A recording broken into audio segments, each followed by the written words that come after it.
afternoon, everyone. Good afternoon, ma'am. I am Jenerine Navas Malinaw. And I am Maria Florence Migwe. So, namin sa ka-member, which is si Charis Luis, but sadly apil siya sa SQA, so wala siya din karon kung ano na po mo report sa iyang part. So, kami ang ika-8 nga group and we are tasked to report Jose Rizal and the Philippine Nationalism, Bayani and Kabayanihan. So, Jose Rizal and the Philippine Nationalism, Bayani and Kabayanihan have become central themes in the rich tapestry of the Philippine history and identity. So, kanang tapes 3 is mura ni siya o arts ni siya, mura ni siya o painting gani, pero dili siya gina-paint. Ang gamit niya is gina-wave gani siya, and ang nakabutang sa katong tapes 3 is ang picture ni or ang naong ni Jose Rizal and nag-represent sa iyang heroism. So, as the national hero, Dr. Jose Rizal's life and works embody the essence of Filipino nationalism, inspiring generations to pursue freedom, justice, and sovereignty. So, nabantayan man dyan ninyo, no, nga si Jose Rizal kay murag sa iyang mga gipang gama nga like novels, ingon ana, murag gina-pursue niya generations by generation, which is dili lang kita, which is katupang sa mga niagi, mga kalululuhan pa nato, ay dili pud ta makang kalululuhan kay basin wala pa to nanatay mga lolo niya ko pa nagbuhi to si Rizal atong natay. So katulang na si Jose Rizal katong nakakuha na siya ani sa atong mga lolo na lang siguro. Then murag sa generation by generation murag si Jose Rizal, every time na makita na to si Jose Rizal or iyang life, hibaw na to iyang life is murag nag-inspire gani siya sa ato ang mga Pinoy nga i-pursue na to atong freedom, diba? Kaya nga natag freedom, then justice, which is lagi mo nang natay mga mga law kay nagkuhan matag justice, and also the sovereignty. So kabalo mo sa sovereignty lagi. Wa. Diyos ko Lord, kuya gaba. Sovereignty. Murag kuan siya, murag something murag mag-claim ganita sa ato ang kaugalingon nga kuan. Murag atong i-represent ato ang which is ato ang country. Murag ginakuan nato nga natay strength or natay kuan gani nga kuan sa atong country ha. Kunya nga nangutan ako gaina nga. Nangutan ako gaina nga naay nakabalo. O sige. So his contributions transcend mere literary achievements.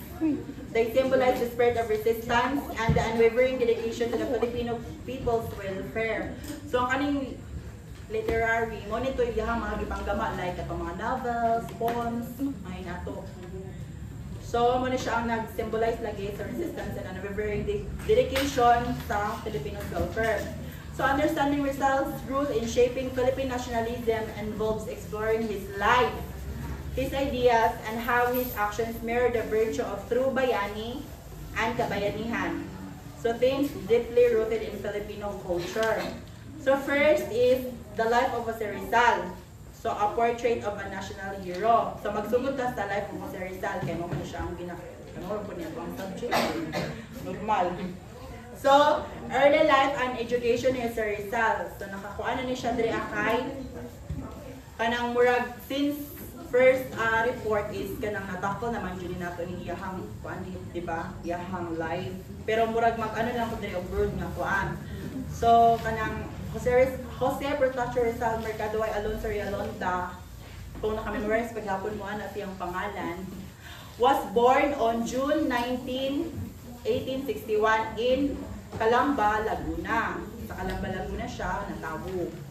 From a young age, he exhibited exceptional intelligence, dedication, and curiosity that fueled his academic pursuits. So, kabalo naman mo daan kung kita iyang first teacher, di ba? Iyang Mudrafels, ay yung Mother Earth.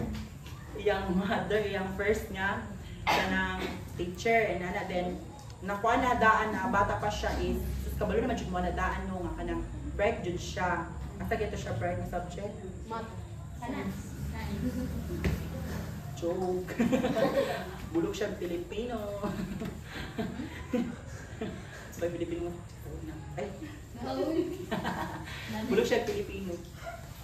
Bulok siya history. PPP. Wala siya GMRC. Mother tongue ko no. So, mauna to siya. Kabalo naman mo daan sa itsura ni Jose Rizal kay ginaimo na namin daan nung kung ako siya ulo, hinato. Agtang ba?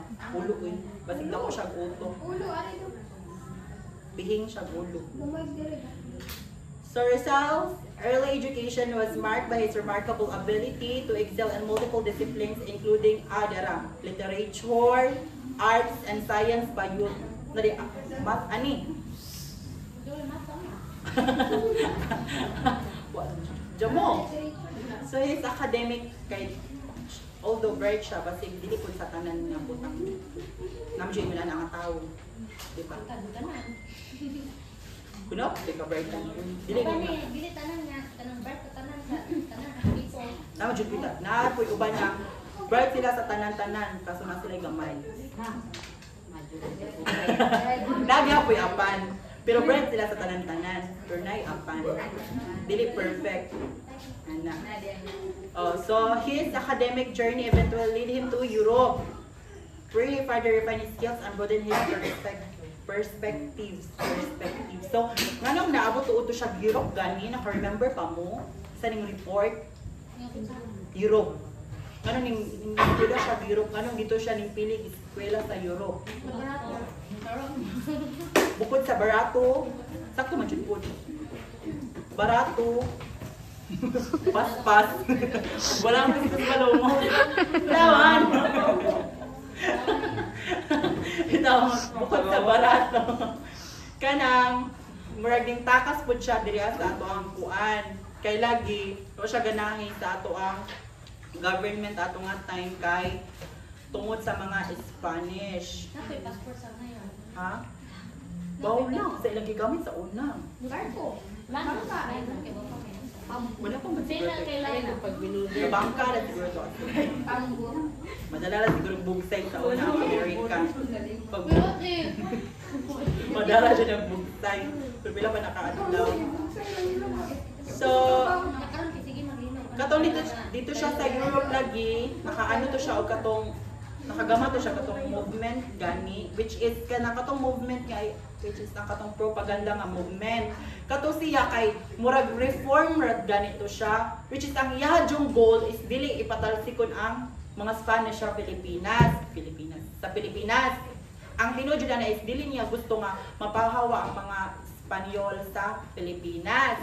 Ang iyang purpose ato nga nung naggama siya nga propaganda is kanang murag i-reform gani kanang bag-ohon gani ang way gani sa pagpamalakad sa mga Espanyol, sa mga Spanish, which is kanang ang iyang purpose ato nga murag ang uban pud kay murag lahi ilang pag-interpret, which is ang mga katapong mga Spanish lahi ilang pag-interpret. Ang ilang interpretation ato is kanang patalsikon sila sa Pilipinas, pero ang gusto jud ni Jose Rizal na mahitabo kay peace lang gani, like walay laban-laban nga mahitabo. Ang gusto lang niya is ma-change ang way sa pag-manage sa mga Spanish siya kanang mga tao sa Pilipinas kay lagi over na gid siya kaayo na siya madala. Perfect. So, intellectual and literary contributions. Jose Rizal niya ha. So, ikaw mo Rizal naman jud pud din ka. So Rizal's writings are foundational to understanding Philippine nationalism. His novels, No Limitang Area and El Filibusterismo, vividly depict the social injustice under Spanish colonization and critique the corrupt clergy and colonial administration. Which is the kanang clergy ba ni siya? Kanto ning mga Spanish ha. Then kanang so naka-remember man jud mo sa No Limitang Area El Felino. Kay gitakol naman ni atong aging mga reporter. So So unsa may kuan ani ay unsa ganito ay kanang Filipino ba ni? English term sa lolimitangiri ng pag ang elfili.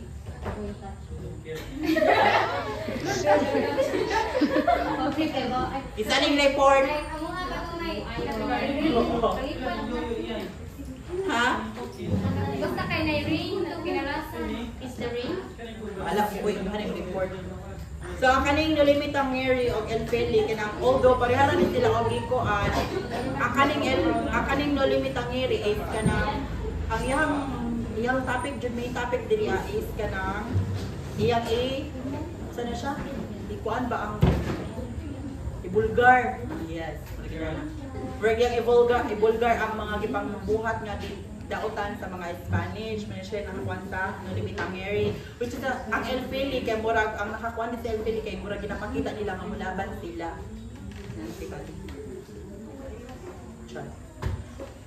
So this work served as the catalyst for awakening Filipino consciousness and fostering a sense of national identity.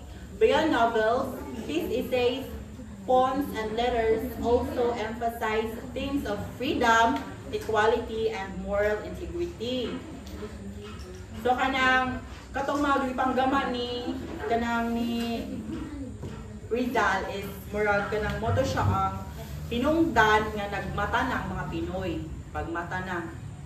Nagmata na ang mga Pinoy nga sa unsay pangita po diri sa ato ang bansa, which is lagi kanang murag kinahanglan ipaglaban na nato ato ang karapatan kay bayot ato aning bansa bayot nya kita way karapatan ni montag slave montag kanang usa na siya sa slave in Bisaya dai guys sulugoon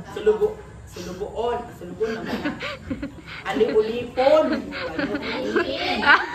alipin sa Tagalog alipin ako sayok mong na ulipon di ba kanang ganahan di aga sa inyong balay timon kag yaya sa kanang kuan o di ba alipin ako magmata ka magpakayaya ka sa kagalingon nimong balay dili oy katong mabisita mo yaya magpaugas sa plato hana dapat so mga to siya no pag naggipa mo to siya ang kuan niya magbata ang mga Pinoy lagi sa ilahang ka kuan kasulukan kaya nga sulok man sila dyan nga nagpaulipon magpudjud sila nga ilang maning lugar siguro kay mga ignorante pa mga Pinoy atong time wala pa sila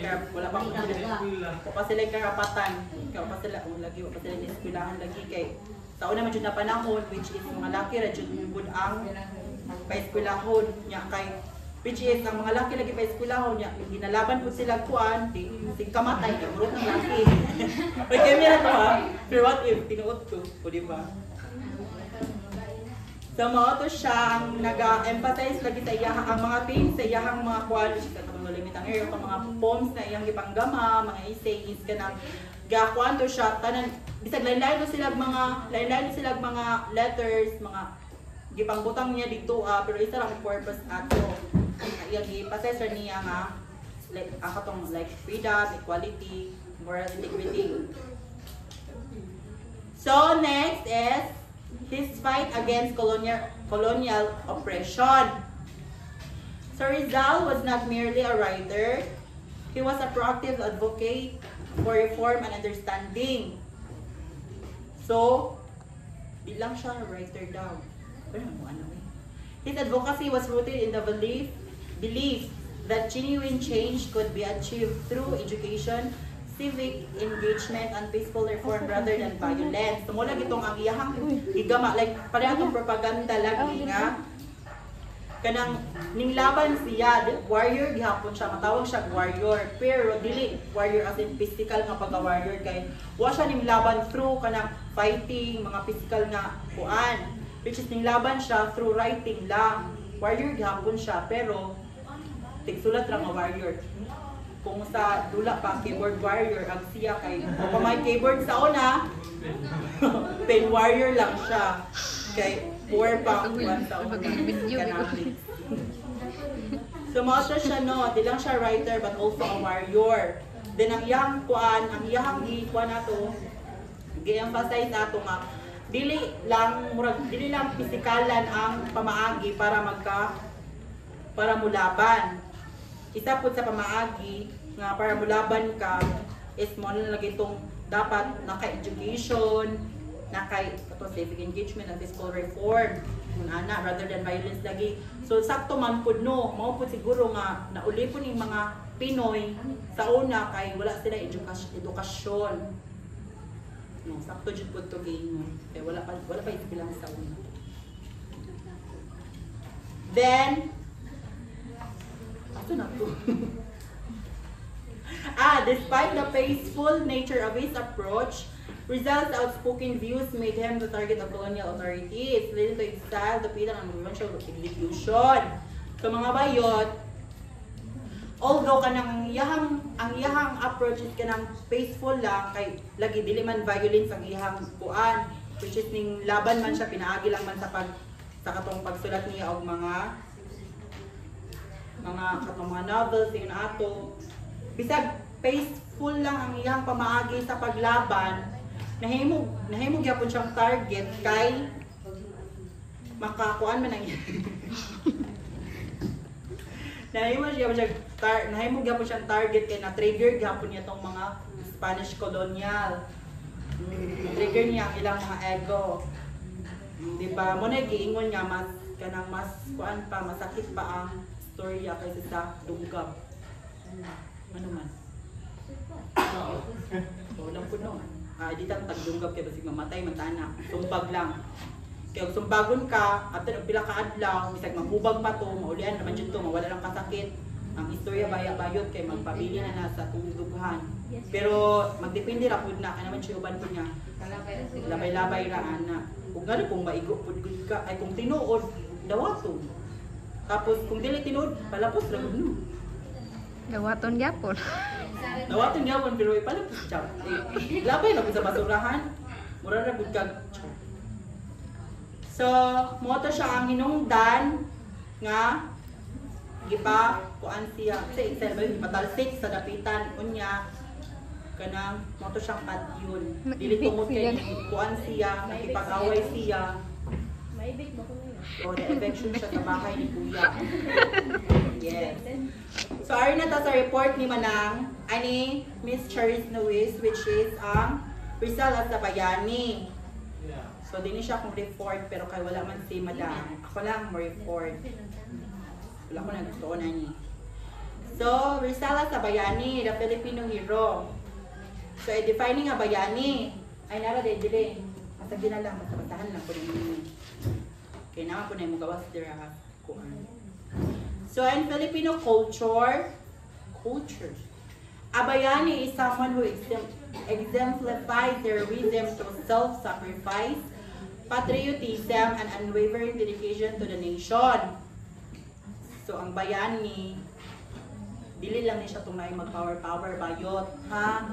Ilang ka may magbayani kaya nagka-power ka ara. Brilyante. Ang brilyante ng hangin, tubig. Ang para sa mga Pinoy, lagi daw, sa Filipino culture, kaya ang bayani para sa tuwa is katong tao, nga mag-sakripisyo, yung kaugalingon, kabalo mong patriotism. Ha? O, sa may patriotism, be.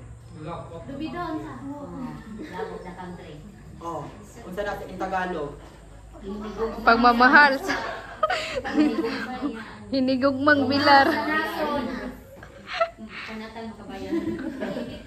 O na siya ang patriotism. Makabayan. Makabansa. And unwavering dedication to the nation. So Rizal embodies this equalified through his life, sacrifices, and unwavering pursuit of Filipino rights and dignity. So kaning tanan na daw ni kang Rizal, self-sacrifice, kabayan, pagmamahal sa bansa, o dedication sa nation. Mo na nga, nahimo siya candidate sa pagka-hero. Na-nominate siya sa pagka-hero. Kay naman siya ani yung aspects. So Rizal sacrifices for the nation. Kung sa daw kuno iyahang sacrifices sa nation. Exile and imprisonment. True. Rizal endured exile and imprisonment because of his outspoken opposition to colonization. Ay udi ay ni. matawag siya kuan kay although kanang nilaban siya through kanang kuan through words ra kay katong lagi sulat lang nilaban siya pag ipaglaban niya ipagtanggol niya ang mga Pinoy through words di ba katong gidakop gani nakabatay ba tong gidakop siya ana uy, na-report na ninyo ba? Yes. Kung gidakop siya, ning kuan ba dahil siya, di ba? Nabay uban nga dakpon kay kanang mukuan pa mo, siya mukawalas, Musuko. musuko, anak.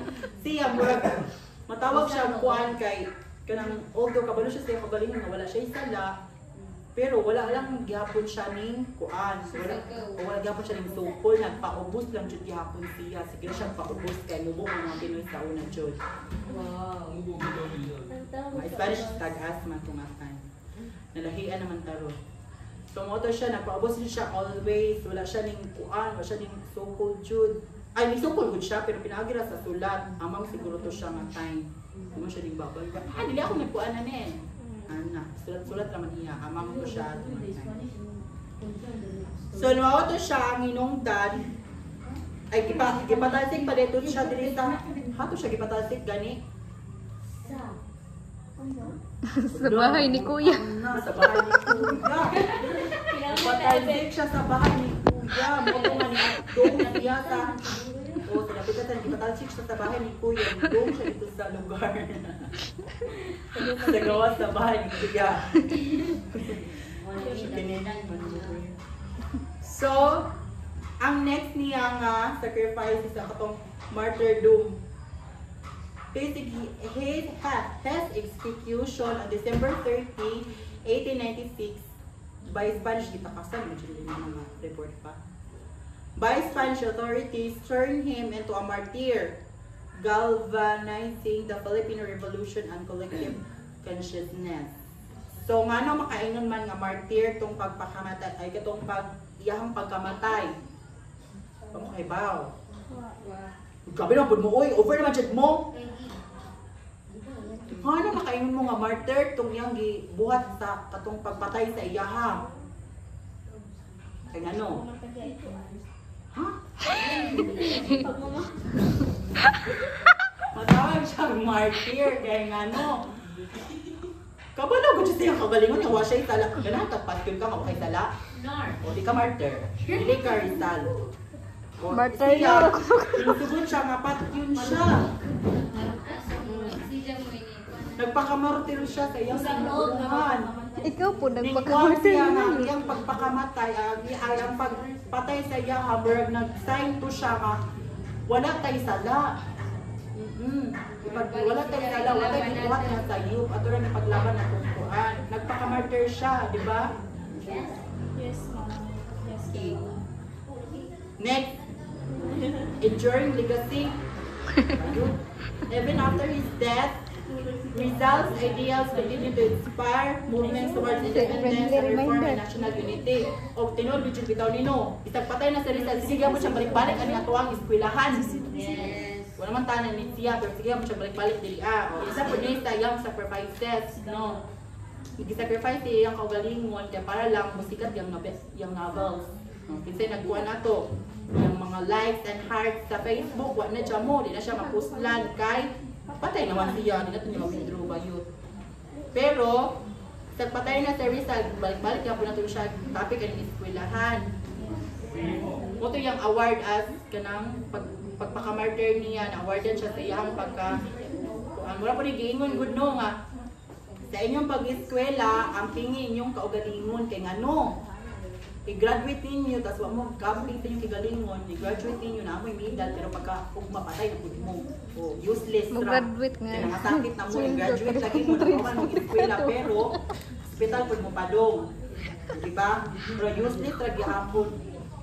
Pero, at least na siya, naikuan nga ni-graduate siya. Mura po ito sa gibuhat ni Rizal. Namatay lagi siya, tungkol sa iyang gibuhat, pero nagyapon siya award. Di lang siya nakadawat. Okay, wala naman siya. Sa mga niya award, patay naman siya. Pero yung award is nakapaskil gapon bisag asa. Mga monuments, sa mga eskwelahan, balik-balik yung naong biraan na riyan. Ipangkuan.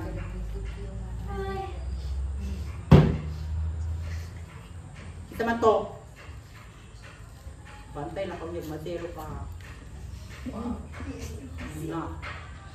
So the significance of Rizal heroism. Rizal's significance of Rizal's heroism. So Rizal's heroism lies.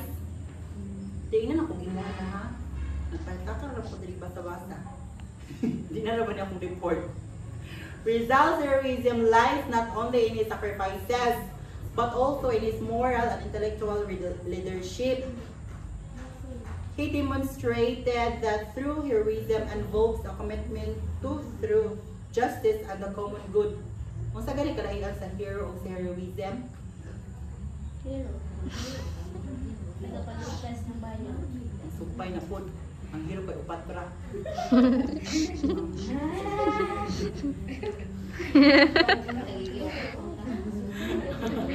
Ngayon manuwi.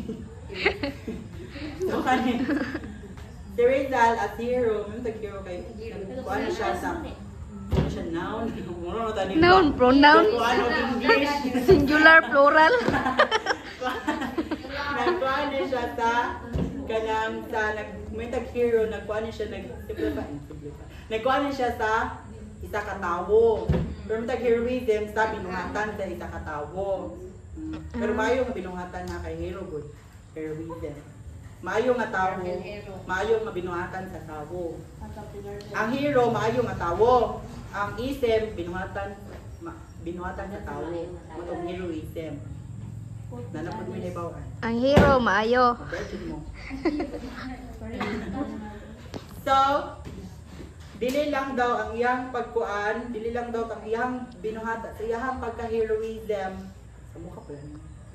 Kaya dili lang sa tungod sa iyang mga sacrifices, but also lagi sa atong moral intellectual leadership nani. So, dili lang sa katong pagpakamatay niya para sa ato ang kaligtasan, dili lang tumaw ang iyang nabuhat nga pagpakabayani sa ato which is apel legit po itong mga novels nga iyang ipanggama. Inato although novels lang siya, pero mura gyapon siya og pagpakabayani. Kaya ang katong novels na iyang gigama is dili man to nga novels love story lang kinimi. Mura man to siya nagkuan jud sa ato ang freedom. Yes, kung tawagag ma'am ha o mga pastor. Sana ko. So his life encourages Filipinos to act with integrity and courage in the face of adversity. Guna ni. Yes. So kabayanihan. The Filipino spirit of heroism. Itong kabayanihan. Ano ni siya? Kabayanihan. The Filipino spirit of heroism. So understanding kabayanihan. Muna ito itong gilid gaina lagi no. So kabayanihan refers to a Filipino concept of heroism rooted in everyday acts of bravery, kindness, and service to others. Although kanang gibutang diri sa Filipino concept pero bigo ni siya good nga sa Pilipino lang kay murag I think all over the world nga ibo ano jud nga may tag kabayanihan, may tag heroism kay magkuan jud ni siya about sa imong pagka brave, kind, and beautiful, and service to others. Diba? So it encompasses the cultural values of community, resilience, and compassion. So next is how results embodies kabayanihan. Ay, report na dito ni Midway. So siya na ang report about ano. So how Rizal embodies kabayanihan?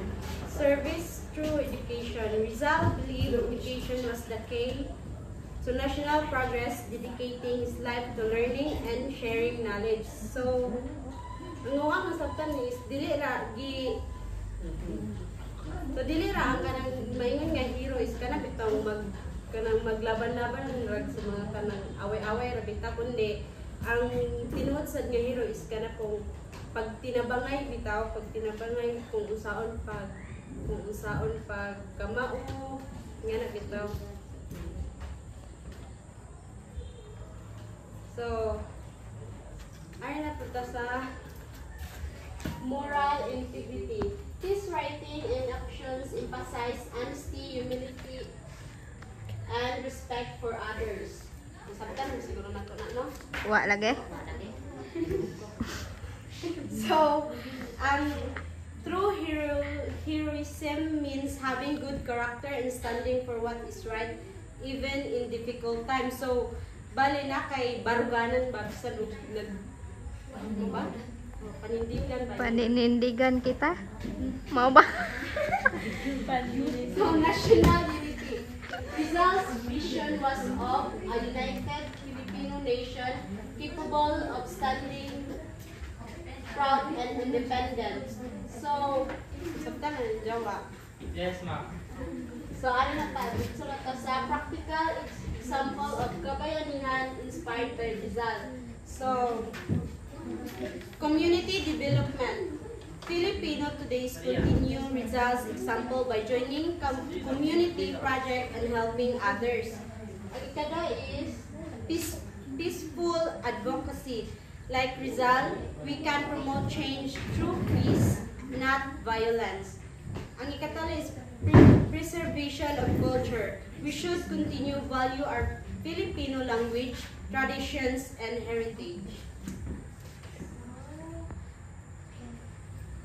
The continuing legacy of Rizal and Philippine nationalism. Rizal's enduring impact. Rizal's ideas continue to shape Philippine society. This emphasizes education. Emphasize on education, civic responsibility, and moral integrity inspire contemporary movements towards social justice, democratic participation, and national pride. So, commemoration and honors. Rizal Day, celebrated nationwide every December 30 to honor his sacrifice. So, matag December, majud kina, majud na Rizal Day, December 30. Ang kada is monuments and museum. Numerous sites honor his contribution, serving as reminders of his enduring legacy. Matay gingon ni Mayor nga, bisan asa mga museum na dyan na si Rizal, bisan asa nga school na dyan na si Rizal. Diba? Educational institution. Many schools and universities bear his name, promoting his ideas, curriculums, and research. Mano ato ang ano nga, bisan na ata sa college, dapat yung maghabuntag results. Rizal's relevance today. In a modern context, Rizal's emphasize on peaceful reform, intellectual development, and patriotism remains relevant. His life encourages Filipinos to be proactive and in nation building and to embody the virtues of a true bayani and kabayani.